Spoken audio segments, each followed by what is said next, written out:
고물가에 고금리에 서민들의 고통이 극심한데 은행들에겐 딴 세상 일입니다. 경제 위기가 오히려 금융기관들에겐 기회가 되는 경우도 많습니다. 우리 은행들도 지난해 돈을 많이 벌었죠. 그 돈으로 직원들 명예퇴직금, 성과급을 펑펑 지급했습니다.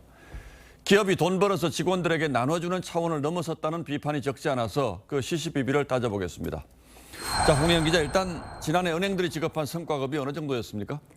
네, 5대 시중은행이 지난해 지급한 성과급은 모두 합쳐서 1조 4천억 원에 육박했습니다. 1년 전보다 3,600억 원 정도, 그러니까 35%나 늘었습니다. 예. 은행별로는 농협이 6,700억 원으로 가장 많았고 그다음은 국민신한, 하나우리은행 순이었습니다. 직원들이 워낙 많긴 하겠습니다만 한 사람당 받아간 평균 금액도 적진 않겠군요.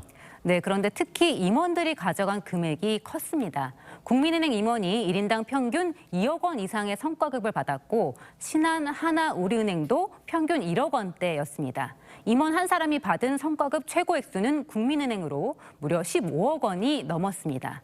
지난해 4대 금융지주 순이익이 사상 최대였던 만큼 올해 받을 성과급은 더 많을 것으로 예상됩니다.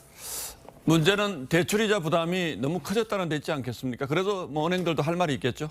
네, 은행들은 이 한국은행이 기준금리를 가파르게 올린 탓이지 은행이 가상금리를 올려서 많이 번 게 아니라는 입장입니다. 또 주주가 있는 엄연한 주식회사인데 이렇게까지 간섭을 받아야 하느냐, 또 대통령이 말한 것처럼 은행이 공공재가 맞느냐는 반론도 나옵니다. 조금 편하게 이익을 거둔다는 이런 일부 시각이 있으시더라고요. 일반 제조업이나 이런 것과 마찬가지로 금융업에 대해서도 민간 기업인 만큼 좀 경영의 어떤 자율성이나 사실 성과급이 이런 부분도 경영의 한 일부분이기 때문에. 예, 그러나 과거 은행들 망할 때 보면 공공재 성격이 분명히 있긴 있죠.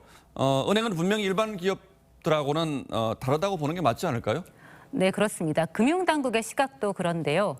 은행이 망하면 돈을 맡기고 거래한 국민이 고스란히 피해를 본다는 겁니다. 과거 위기 상황 때마다 정부가 공적 자금을 은행에 지원한 것도 바로 그런 이유에서입니다.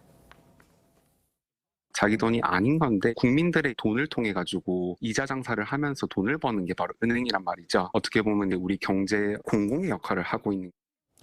이것뿐 아니라 은행들이 단기 실적에만 너무 매달린다 이런 지적도 있더군요.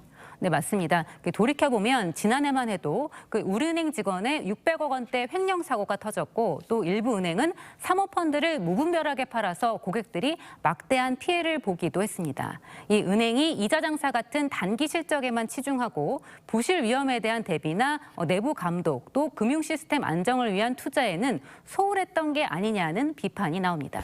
예, 물론 정부가 너무 개입하는 것도 문제라고 생각합니다만 은행이 지금 이렇게 돈잔치 할 때인가라는 국민들의 정서가 있는 것도 분명하죠. 예, 홍영 기자 잘 들었습니다.